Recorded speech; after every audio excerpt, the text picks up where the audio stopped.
Well, hello and welcome to Are We There Yet? MarketScale's online video podcast series that explores the most exciting things happening in transportation and mobility today. My name is Grant Harrell, and as your host, I'm really fortunate to have the opportunity to speak with leaders within the world of transportation and mobility. And today we're talking about the automotive industry, specifically the automobile dealers industry. Had the opportunity to attend NADA 2023 a couple of weeks ago here in Dallas, Texas, and was very fortunate to have had the chance to meet with an incredible company, the Kintz Group, who is changing things within training and coaching within the automobile dealers, sales and business development process. Is one of my favorite companies within the industry, and here to talk with us about the company, the excited things that they're doing within the automobile dealer industry is author and president of Kintz Group, Tim Kintz. Tim, hello, and welcome to Are We There Yet? Thanks for having me, man. It's great to be here. Absolutely, absolutely. Well, I've really been looking forward to our discussion today. I know that we're going to have a lot of fun. And as I just briefly shared, Tim, you're an incredible author. Have a couple of #1 best-selling books that I've enjoyed the chance and benefiting from already. And so really excited about a couple of books and talking a little bit more about that today. You're very much a guru, really, within the automobile dealers industry, a trainer, a coach, a #1 best-selling author, as I mentioned. And I really love what you're doing. And a couple of themes that really resonate with me is just closing and negotiating with purpose. I love that, as well as a couple of books that I mentioned. So really excited for our conversation today. So I appreciate your time. I really love learning a little bit more as we get to know each other about your background. And I think you have an incredible background. And like many of us within sales and business development and in every industry for that matter, I think we're all very dedicated, many of us athletes. And I understand that you originally had your sights set on the major leagues of baseball. So not necessarily a kind of an original passion for the car business, but developed that a little bit later on. But I would love, if you don't mind, just for our audience's benefit, to maybe learn a little bit more about your background and kind of how you got to where you are today. You mind sharing that with us? Yeah, really, I don't know how I got there. I just got there. Yeah. I ended up in the car business. I always say it's like Denny's. You never make reservation at Denny's, just end up there at 2 a.m. Nice. And I was just like every other kid. I was going to be a Major League Baseball player, and it didn't happen, just like so many other people. And I had to figure out what I was going to do with the rest of my life, or when I grew up. And I was lucky enough to get invited to play baseball in Alaska. Up there, they get you a job during the day. You play baseball at night, have a host family. And my job was washing cars at the Honda Acura store as a detailer. Yep. And one of the guys tricked me into selling. And 33 years later, I'm still in the car business. So it really just happened by accident. But for me, it was so closely related to baseball and the competitiveness, because sales, back then there was no minimum wage. You didn't get paid anything. If you didn't sell a car, you didn't make any money. You got a zero paycheck, and that would be your last paycheck, because they weren't going to keep you around. So it was the fun, the competition, the wanting to be #1. Man, it was easy to do. And it's funny, me and my son were talking. He's 13, or going to be 13 on Thursday. We were talking about, what he's going to do. And he said, "Dad, if I don't make it to professional sports, I don't know what I'll do. I'm not very good in school. I'm not that smart. So what will I do to make money?" And I had to kind of remind him, you don't need to know what you're going to do. Figure it out as you go. You don't have to have some master plan. Just have fun. Figure out what you have fun doing and figure out how to make money doing it. Nice. That's so many people want to have. The kid doesn't need to know what he's going to do at 13 years old when he's going to be 30 years old. For sure. No way. I didn't. Most people didn't. Yeah. So that's kind of the Reader's Digest version of it. I like it. That's exciting. I very similar, I think, found my way into the car business. And as you know, I worked in the car business myself for a long time. I certainly never had any ambitions, and of course at 13 had no desire necessarily to go in the car business. Didn't know much about it, think much about it, but found my way there and love it. It's I think one of the most exciting businesses out there, and something must have clicked or resonated with you and I. Was there anything with you that you felt like kind of just drew you into it, or was it just kind of the opportunity of being there, detailing cars, and then I know there was a coach and kind of a mentor that kind of took under his wing early on, but what do you think got you into it? Yeah.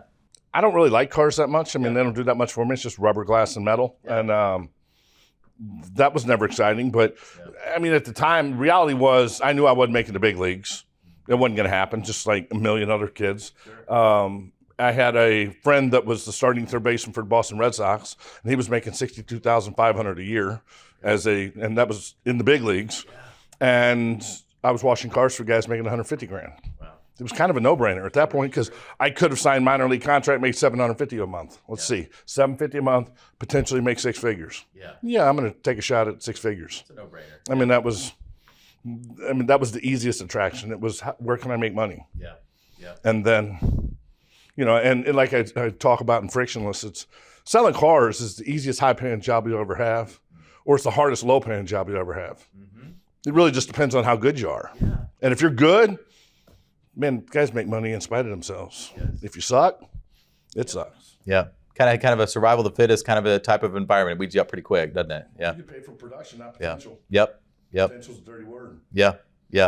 What I know there was someone early on within your career, and I think it resonates, within a lot of I'm so fascinated about you and the organization, and just someone that was a friend that you shared that I think originally was a sales guy that later kind of moved into management, but that seemed to be kind of a crossroads and something that was really kind of pivotal in you getting into the car business. Do you mind talking about that a little bit? And yeah. I mean, I look back at. You look back at your life and where were your influencers, mm-hmm. right? Who were those influencers that maybe cared about you being good more than you cared about you being good, right? I think there's touch points all through your life that you had them. Yep. And, I had Bill Todd, my high school baseball coach. I had Coach Kazanis, who was my mentor even to this day. And then I had Dan Schumacher, was in the dealerships. And Dan was that guy that would just sit down and work with you, and we'd role play back and forth. And then when we got tired of role playing, we'd be talking about baseball and football. And it didn't matter what was going on. And whatever the sport was, we were both diehard sports fans. If they keep score, I want to watch it. I want to, it doesn't matter what the sport is. And we just connected. We clicked. And I don't know what he saw in me. Maybe he didn't see anything necessarily other than, hey, the kid's competitive. Mm-hmm. I like him. Let's try to turn him into a salesperson. Nice. That's cool. Yeah. That's cool. Very cool. And awesome too that you can just list out those people that were influential sure. in your life and remember those stories and just how important that is into who you are today. I think that's really cool. Yeah. It can be, right? Yeah. As a leader. Yeah. You have the opportunity. I always say, if 20 years from now, and you're a manager right now, a leader, 20 years from now, I have all the people that worked with you or for you in a room, and I go around that room and say, who was the person that made a difference in your life? Who was your influencer? Who helped you being better than you thought you could be? Mm-hmm. Will they say your name? Or will they even remember who you are or who you were? And that that's a question that leaders need to ask themselves all the time. Yeah.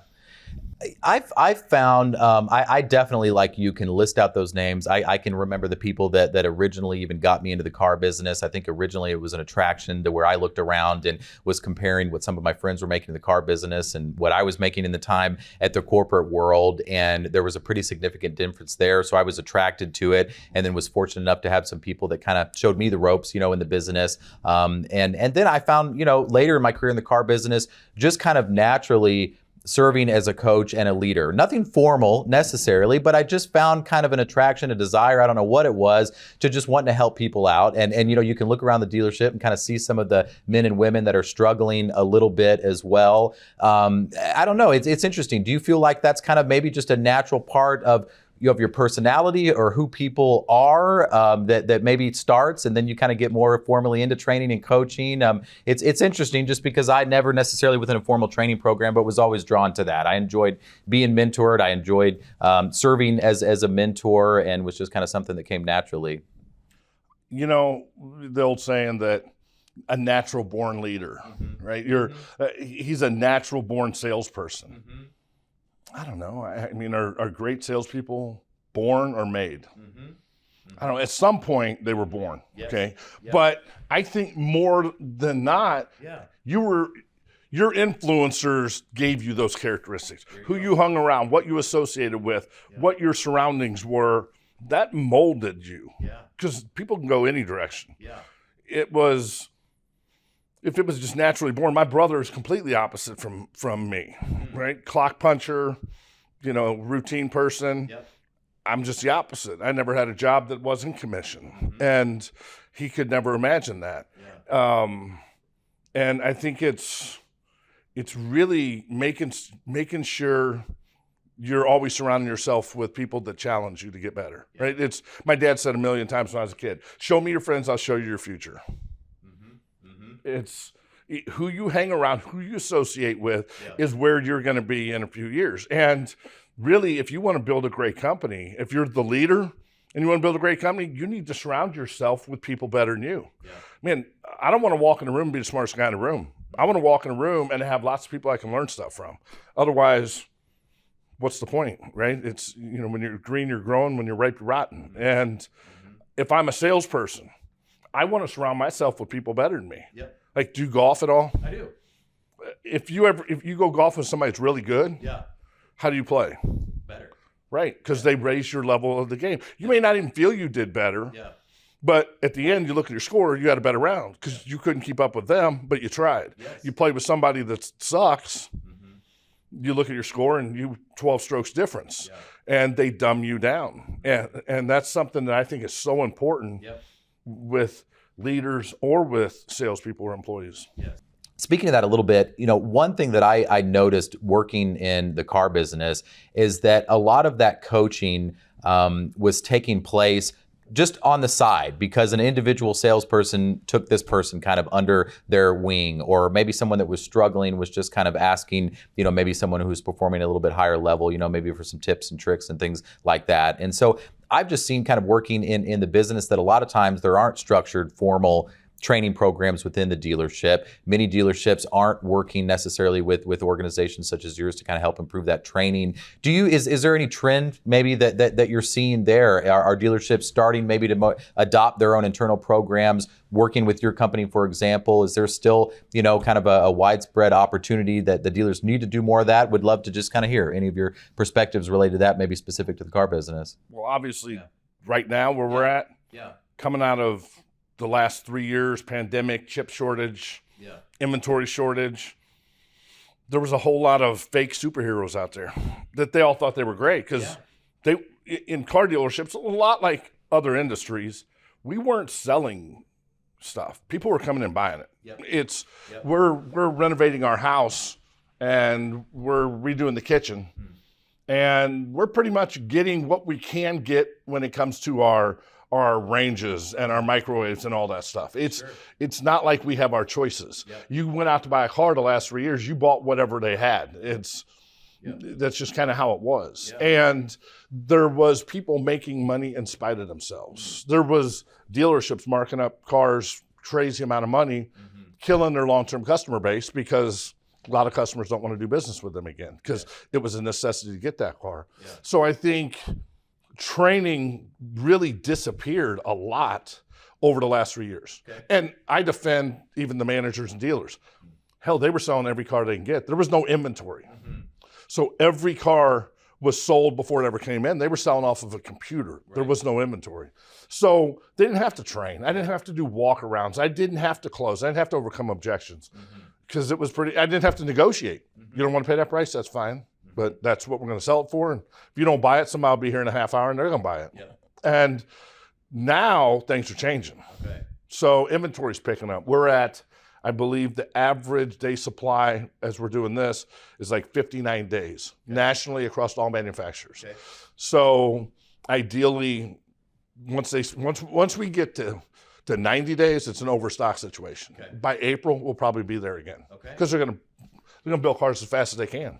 They got union workers at the factories that they got to pay, and the only way they do it is keep spitting those cars out. The manufacturer makes money when they sell it to the dealer. So Ford makes $13,000 or whatever it is when they sell a F-150 to the dealer. The dealer makes $1,300 when they sell it. So there's a little discrepancy there. A little difference there, But this time, for the first time, maybe in my 23 years of going to the NADA show, we had people walking in our booth saying, "We need help. We need training." I've never had that. They've always walked in the past and say, "So what do you guys do?" And you just have to dig a little bit. I mean, they're just walking in and saying, "We need training," because we had 3 years worth of training. So I have veterans who've been in the car business 15 years. Okay, but they haven't had to sell for the last 3 years. And it's use it or lose it with selling skills. You know that as well as I do. Very much. And then they got new people that were hired post-pandemic.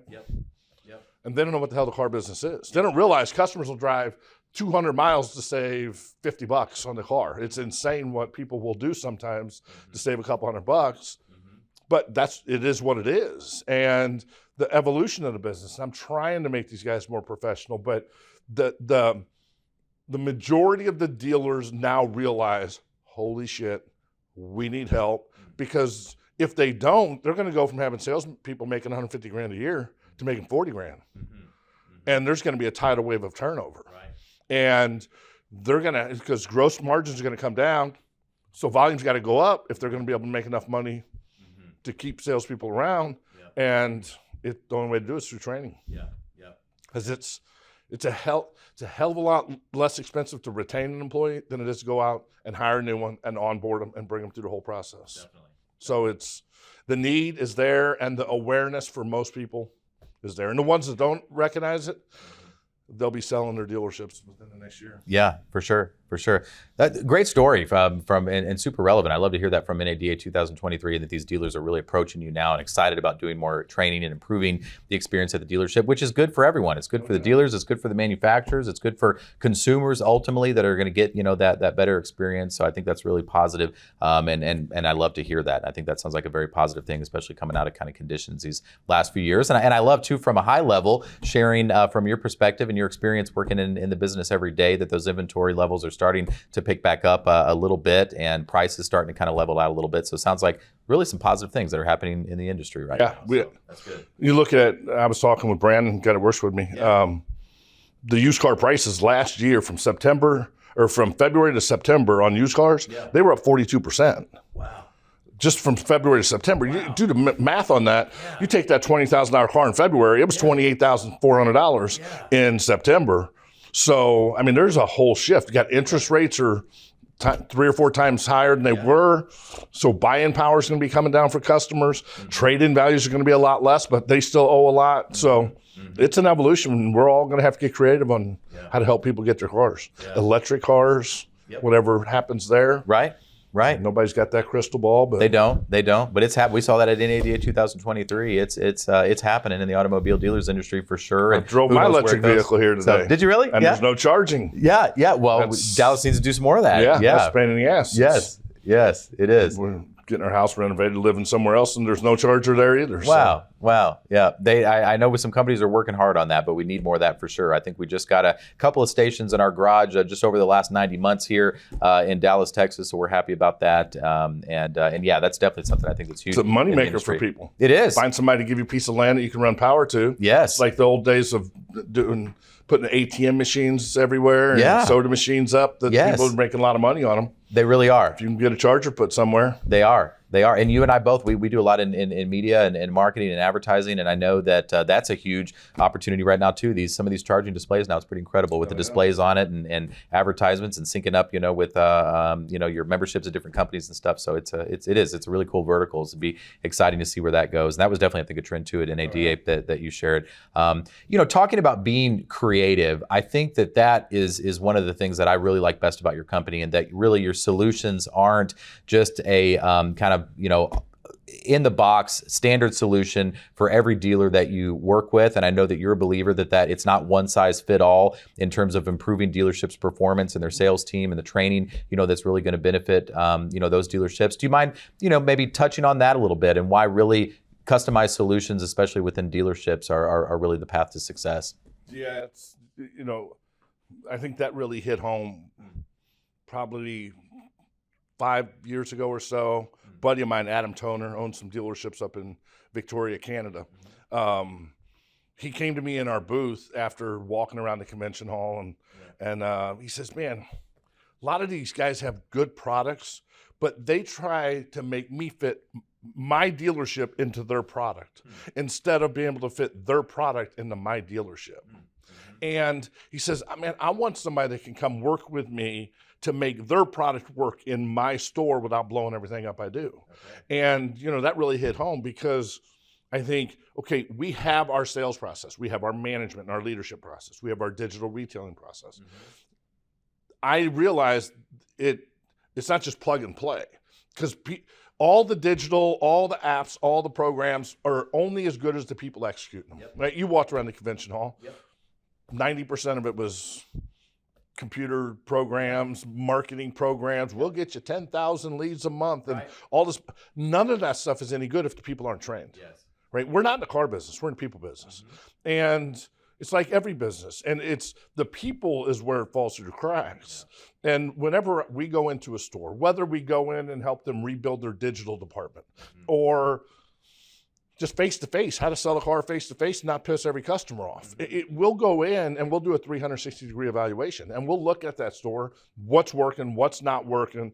We'll prioritize where can we get the biggest wins with the least amount of pain. Because where I want to start with something that's going to get wins. I want victories. Man, if they see something work, they make more money from it. Now, the next time I want to implement something, now they're open to the next idea and the next idea. So as we put things in, it's getting wins, right? It's making them feel good about it. And then we start putting other things as we tighten the screws a little more. But it's so important to look at your store. What's good, what's not. Any company. It's not the car business. Right. And where's the strengths, where's the weaknesses, where's the opportunities? Then list out where do we need to start. I need to evaluate our training program, what's good, what's not. I'm going to evaluate my sales team. Then I'm going to evaluate each individual salesperson. Then we're going to start putting that plan together on executing. And it's not the car business. Every business needs to start doing it. Yeah. How many times in the last year or more have you walked into a store or a restaurant and been pissed off at the service? Many, many times. It's insane. And I can remember specific examples. Yeah, absolutely. Yeah. Restaurants. Yep. It's like and in their defense, it's hard to get people to want to come to work when they're making so much money not working. Sure. But it's also the lack of training. Yeah. A lot of people in charge are in charge because they're the last person standing. It's survivor, outwit, outlast, outplay. Don't get voted off and you're going to be a manager eventually. And then the challenge is the managers are often the least trained people in the company. Yeah. Because they didn't get good training when they were an employee or a salesperson. And then they get promoted to management. They get very little people management, leadership management training. Right. And it's pretty much just, it's answer emails, do your tasks, and check in on people every now and then. But there's no training. There's no train the trainers, train the managers. Yeah. And I think that really is the core. You're only as good as your top-down leadership. Yeah. We were talking with a dealer yesterday. He's got 7 stores, and that was the theme is if we don't get our management good, if we don't train them, nothing matters. You know, how often in sports have you ever seen a team that was average players, but they had great coaches, and that team overachieves? Absolutely. All the time. Kansas City Chiefs this year, they were in a rebuilding year. Remember, they got rid of a bunch of players, they had a bunch of new guys, rookie defensive backs. Yep. They win the Super Bowl. Yeah. Great coaches. Yes. The Enemy and Andy Reid, all those guys. But the other hand, you got great players, talent out the wazoo, average at best coaches or poor coaches, and the team underachieves. Absolutely. See that all the time as well. Can we see Arlington from here? Right. Yeah. Yeah. Cowboys.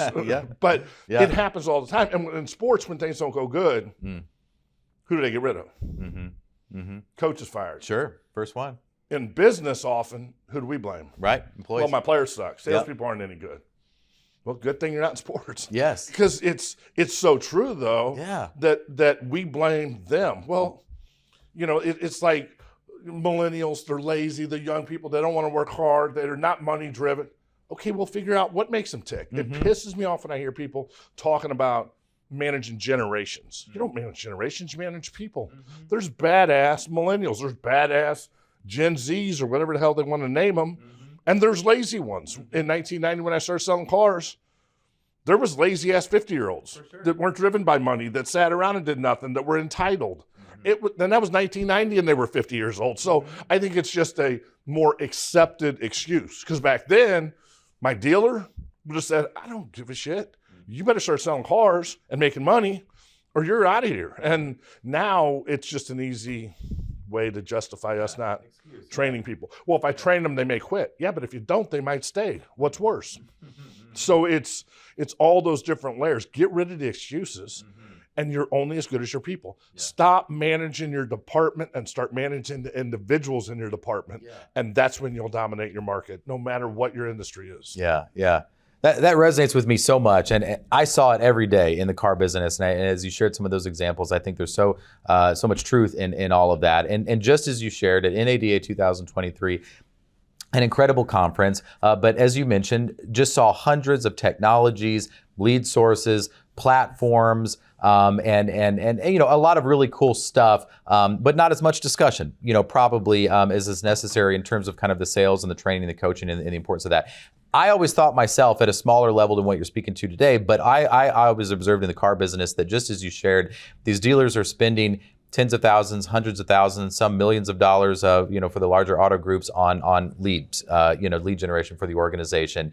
And you think about everything that's involved in that process, from, getting that prospect within the car business, excited about a vehicle that you have online, probably on some other third-party website. They select that vehicle, they make a decision to come to your dealership. Everything that's involved, in the process in terms of preparing that vehicle and going through service and going through detail and getting that person in the driving directions to the dealership. You coordinate with the schedule, and they show up when it's convenient with them within operating hours, and they arrive at the dealership. And from that point going forward, it is kind of all in the hands of that salesperson. Yeah. And who knows if it's someone that's motivated, that's a top performer, that's excited, that person's going to sell the car, or if it's someone that, maybe sells a few cars a month, that having a bad day and it's 4:30 and they get off at 5 and they would just as soon, get the client out the door and get home. And what a shame when you think about all of the time, all the resources, all the people that went into getting that person there, to really waste that opportunity, rather than taking full advantage of it, And so I love to hear that you're being approached more by dealers, but I think do dealers get it, as you've so kind of clearly explained, that they're putting all of these resources? Why not invest more into those individuals, invest more into the people, as you shared, to really ensure that they're taking advantage of that opportunity and everything that they've spent. They're getting financial statements. Yeah. I mean, it's right there, black and white. Yeah. On the 7th of every month when they get their financial statements, they see it. But it's you get poor salespeople turning shoppers into buyers into shoppers, and they're more sales prevention people versus salespeople.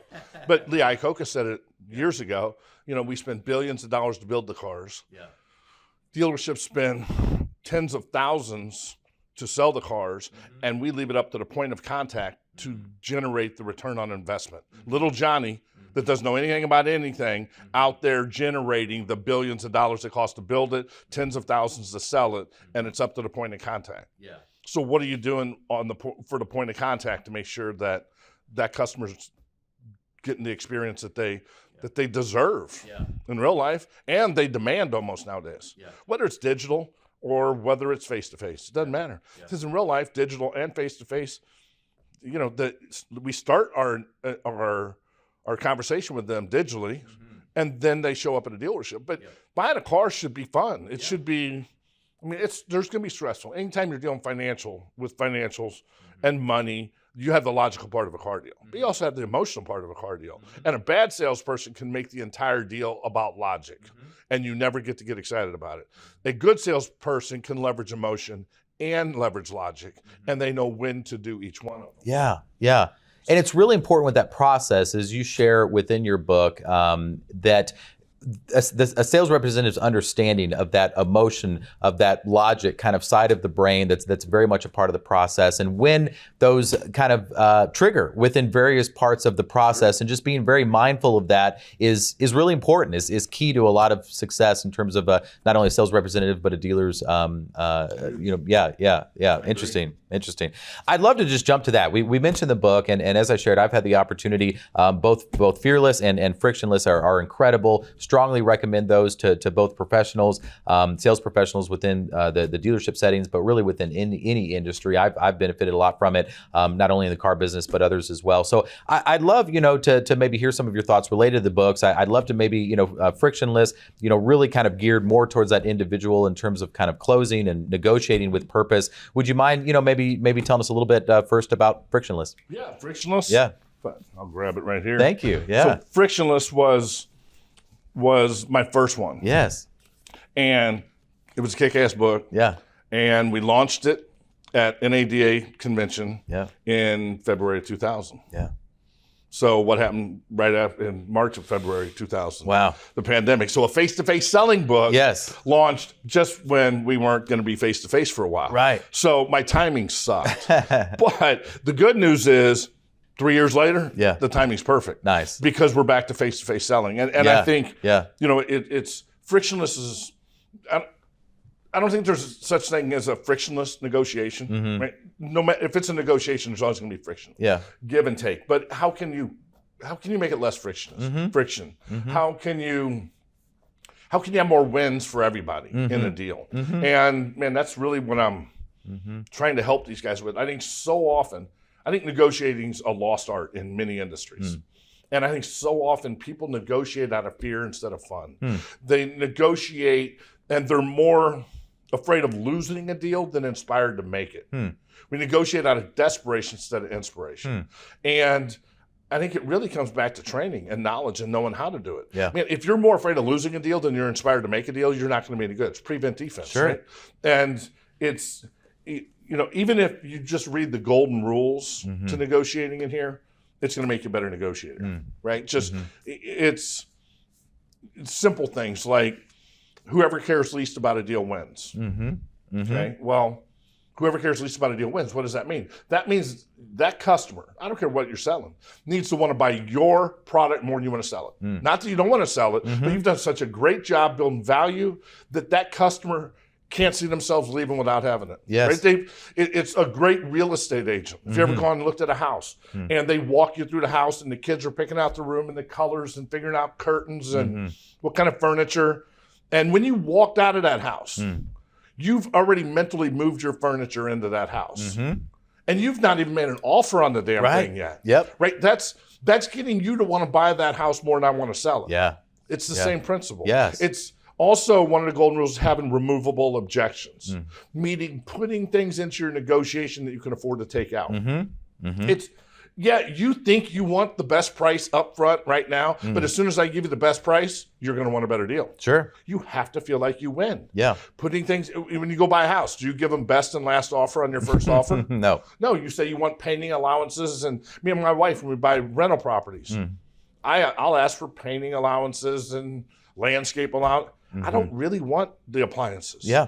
I want the price. Yep. But I have to build in wins, removable objections. Yes. But once you really understand the mechanics, it's not manipulating. It's just, it's having victories for everybody. Yeah. And it's really building that relationship with that customer and not just having that transaction. Yes. So it's, there's so much in here. And I would challenge anybody to read it, even if you're not in the car business. Yeah. Because it all applies. Yes. It's negotiating. Yep. I just focus directly to the car business. The principles are the same thing. Absolutely. And I think the car business is a great model. It's a great industry to relate a lot of this to that I think is very applicable, for anyone within those other industries. So I love that it kind of focuses on the car business, and I think it's easy to find application in some of those other industries as well. And the timing I think is interesting too. 2020 around, but I think it's very relevant in any condition, and I think it also sets you up for the evolution later to Fearless, which I'm a big fan as well. And so this kind of takes it to another level and another focus. And so not so much necessarily on that individual sales or business development professional. This is now, really speaking a little bit more to those leaders, those coaches, those managers out there. So would you mind telling the audience a little bit about Fearless? Well, so Fearless, it's all about leadership, right? And this is what I want. I wanted to write Fearless first, but I felt salespeople needed to help more immediately. Wow. If that makes sense. Because I'm very empathetic to salespeople. I love negotiating. I always did. Dan, my mentor in the car dealerships, man, we used to sit around and practice negotiating. We had fun with it. And I know these guys don't have that. And I know it's a lost art. There's very little training on it. But I also, at the same time, like we talked about before, management is what makes the difference. And if we don't have great leaders, then nothing else really matters. You're just going to be a lone wolf flying around trying to make money. And you can, but this is about building teams, unbreakable teams, whether times are good or times are bad. And I think, sometimes we beat up managers, but I'm very sympathetic to or empathetic because they don't get the training. And they're expected to deliver results and figure it out as they go. And I always talk about, like when I'll do when I'll do talks and stuff and training, I always like to say that leadership is overrated. And just pause for a few, and you get people thinking, what the hell are you talking about? It's overrated. And I follow up with, I don't think it's overrated. I think the word leadership is overused. Leadership this, leadership that. There's great books, but there's the 21 Irrefutable Laws of Leadership, the 10 characteristics, the 12 this, the 12, all. You read the books and then you're like, okay, that's good, but how the hell do I do this on a daily basis? Yeah. What does it really mean every day when I walk through the door to be a great leader? Because all those things, those characteristics are awesome. But what about when I show up, I've got 48 emails to answer. I got an owner screaming at me that he needs reports. I got the factory saying I got to order cars. I got 2 pissed off customers waiting for me. I got a service manager need me to sign off on some repair orders because he can't get the work done. I got one guy that just called in sick. Got another guy showed up and he's hung over at the dealership. And now I'm supposed to be a great leader. Right. Okay, how do I fit that in? Yeah. And I think that's a challenge. I think that's a challenge with a lot of the managers' workbooks. And when it comes to management, I tried to break it down. I think there's 4 core skills for us as leaders. You have to learn to lead. It's a definite skill. You have to manage, train, and coach. Those are 4 separate skills. Leading, you lead people. Manage things, train for knowledge, coach for skills. And there's some guys that are really good leaders. People want to follow you.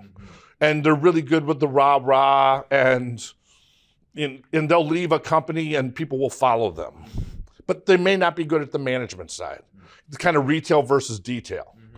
But there's other guys that aren't necessarily good at the leadership part, leading, but they're great at the detail. Yeah. They have all the stats, trends, tendencies. Man, their days are organized. They're very good at that. Sure. Then there's other guys that are good at training and transferring knowledge. Yeah.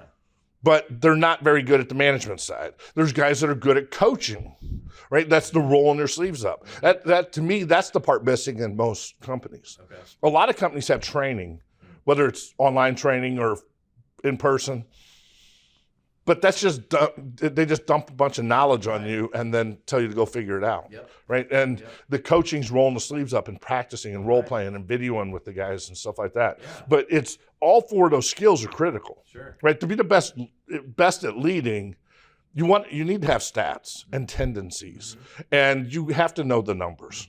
So if maybe management is where you have to work, but for me, it's identify where your strength is, where's your weakness. Keep maintaining your strength and then start tuning up your weaknesses. But out of those 4 skills, I think once you can start working on those, that's when you can be a great manager. Wow. And it's real life, walk into a company and here's what I got to do every day. Yeah, yeah. I love that breakdown, really getting into it. It's not just these general and these 12 principles, but I think breaking it down into those 4 areas that, really every successful manager, coach, trainer really needs to possess and keep mindful. I love that. And I love too that you can even kind of apply it within that day. So when those things do come up with that employee or, you need to approve these couple of forms or it's a busy time, you can kind of look at it maybe through the filter of, the 4 areas that you just described and determine kind of how to react best to those situations. And continue. Even if you're a leader of leaders, like if you're the general manager and you have managers below you, you need to understand those because, look, I may have 4 managers and I need to know their strengths and weaknesses in those 4 areas. You may not be as good at training. So I'm not going to put you in a position to fail. I'm going to have the other guys doing the training, but you're better at the coaching. So I'm going to put you in a position to succeed and you're going to do more of the coaching with the guys and whoever's good at management. So it's even for the leader of leaders, they need to know this so then they can develop the best management team at the same time. So the principles apply because you have leaders of leaders and leaders of followers and it's knowing strengths and weaknesses. So I think it helps, it helps high level management, but it also the middle management where the rubber meets the road. Sure. I love that. I'd love to get your perspective within a lot of what you just shared with us. There's some things happening within the car business today, as with many industries, but there's really kind of a digital evolution, transformation. Talked about that a lot at NADA 2023. There's a lot of tools like video walkarounds and interaction. There's a lot of things happening within kind of that traditional car buying process ahead of time. Consumers are much more educated.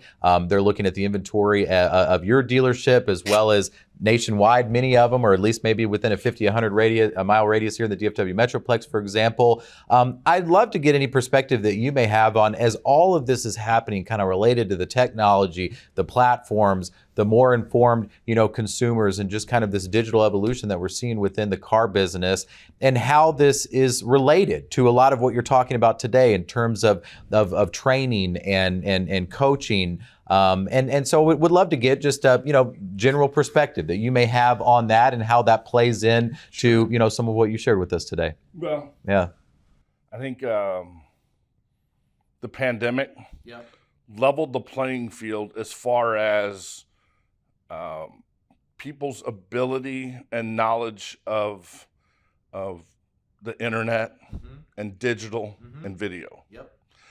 In the past, I would have people say, well, we have an older demographic. They don't really do the internet thing. They're not in the video. Last 3 years, you didn't see your grandkids if you didn't know how to do video. If you couldn't do Zoom, FaceTime, you didn't have doctor appointments if you didn't know how to do Zoom or a version of that, right? Sure. My mom's a shopaholic, like literally. And I remember before she moved to Florida, she was in St. Louis, and Kohl's would call her when they got new inventory in. Wow. You have problems. Wow. Okay. She couldn't go to the stores for 3 years. Or 2 years, whatever it was. She became a Amazonaholic and had to learn to shop online. And she can surf the internet as good as the younger generation that they said was the ones that did more on the internet. So when you talk about digital and the ability to communicate digitally, it's across the board. There is no demographic. Yes. They all will. It actually skews in car dealerships that the younger you are, the more physical dealerships you visit because you bought less cars. You're not that. My mom knows what she wants. She's bought it. I know what I want. I don't need to go to a dealership. I'm comfortable doing it. If you graduated college and now it's time to get out of the car that you got for a high school graduation present, now it's time to buy your own, you don't really know. So you go out and look at a lot of them. So I think the digital communication is level. Everybody. That's why, as a salesperson in the industry, you better be good face-to-face and you better be good digitally. Yes. Video is king. But as a leader, though, you got to look and say, where is the industry going? Whatever industry you're in. Wayne Gretzky, I love what Wayne Gretzky said, and I followed this with the digital. He said, good players skate to where the puck is. Great players skate to where the puck's going to be. And I think as a leader, you have to anticipate where's that puck going to be. Doesn't mean you have to change everything you do to get there, because it may not be there for a year or 2 years. But I can promise you, if you're skating to where the puck is, it's like the second dog on a dog sled team. The view never changes. Right. And you're just going to be driven by the market, the weather, the economy, and if your advertising works or not, versus handling the changes. And again, don't change just for change's sake, but like little things. I'm a huge advocate, and I try to convince every dealer to do concierge service departments where we come pick your car up and drop your car off. And we have, drivers that do it, and it's not for everybody. You might not want it, but I would sell it to you in a dealership as a subscription model, like $99, something like that. It would cover the cost of picking it up. I would way rather have that. Somebody come pick, like I just got a recall on my new Hummer. Okay, well, you should come pick the damn thing up. You screwed it up. Why do I got to go to the dealership? It's going to take me 20 minutes to get there. You give me a loaner, got to come back. That just means I got to go there a whole nother time. So now I'm burning 2-3 hours of my life. So if it was concierge service, I don't care what it costs. Time is money. Amazon. Why do you buy stuff on Amazon? Convenience. I don't shop to see if I can get it cheaper at Walmart.com. It's convenience. Right? It's the same thing. It's time is the new commodity. And how can we make things as efficient as possible for customers? But it's, again, that's skate to where the puck's going or gonna be, not necessarily where the puck is. But great dealers, man, they do that. And I'm blessed. I get to travel the country, hell, the world in some cases, and get to see some of these progressive dealers that are they're always thinking Yeah. long term and how they can Nice. evolve stuff. Yeah. It's those innovators too, and those successful ones that I think are really adopting it and going to where the puck is headed. I love that. I think that's a great analogy. And I'm still surprised that more aren't on the same page, with you in terms of adopting some of those. But I know it's coming. I know that they will. And the ones today really, I think, are successful largely because they're headed to where that puck is going. I heard a statistic the other day. It's hard to imagine, but we know the power of video and really engaging your clients digitally. But heard about a study. They looked at about 1,700 dealers within the U.S. Automobile industry. And of those 1,700 dealers, only about 3% of the time when someone inquired about a vehicle, did they get a quick video walk around that same day on the vehicle. And it's surprising to me that more haven't really embraced that. But isn't that crazy? Are you really? Yeah. Most dealerships are. Yeah. The pandemic at least forced dealers to realize digital retailing is a real business. Yeah. Otherwise, it would still just be a fringe for the majority of them. Yeah. But I mean, I'm all about video. Yes. We created a video platform. Yes. For dealers to send out. It's an app. They open it up, send it to customers. Yep. They get notifications when the video was watched, how many seconds they watched, if it was forwarded, and it's king. Yes. There's a billion videos on YouTube that they watch, right? TikTok. Yeah. I don't even know what that number is. Right. My son contributes to about 10,000 of them a day, I think. Yeah. But it's engaging, but they got to be organic. Yeah. Right? Doing professionally produced videos that you send out to customers mean nothing. That's what they already saw on your website. Yep. But most of the time we send them a response that gives them a link to the car they inquired on. And when they click that link, it takes them back to the page that they actually sent the inquiry from. Right. Right. It's like, what the hell are we doing here? It's not customized. So, man, I'm all over video. I love it. Yes. I don't care what the industry is. Yeah. The open rate is, we got one store that has an 83% open rate when they text videos to customers. Wow. It's insane. 83%. Yeah. That's powerful. And they'll do it on the initial email. Okay. When they get the initial inquiry, they'll just do a quick introduction, who they are. Here's the process. They'll let them know what the process is going to be. Yeah. Their autoresponder is a video. Okay. Instead of the same autoresponder everybody else sends out. Smart. They send tutorial videos out for sold follow-up. Okay. So every week for 10 weeks after delivery, you get a tutorial on how to, from them, the salesperson shoot their own. Wow. So it's all set up that way. Wow. That's how you create customers for life. Yeah, it is. And I love what you said about that, really community-generated content, I think is what we're talking about. And it's not those kind of long-form, professional, videos that they've seen already on the website. It's that authenticity, educational, really community-generated straight from, the sales representative or the service technician or whatever the case may be. So I think that's what really resonates with people. And I think we all love that. We all love, I think, nowadays for that kind of authentic educational content. And I know anytime I could probably, remember the last 5 or 10 videos that I've been sent from companies or from individuals. It means a lot. It means a lot when you get a personalized video from someone that mentions your name or thanks you for stopping by or shows you that specific vehicle that you inquired about. I can remember the first video that I ever got, personalized video, and it was from the university that I attended. It was from a student who was a sophomore at the university at the time, sending a quick email out to request a donation. And the fact that she took the time to make a 2-minute video to at least just mention my name and that they appreciated me as an alumni went a long way, and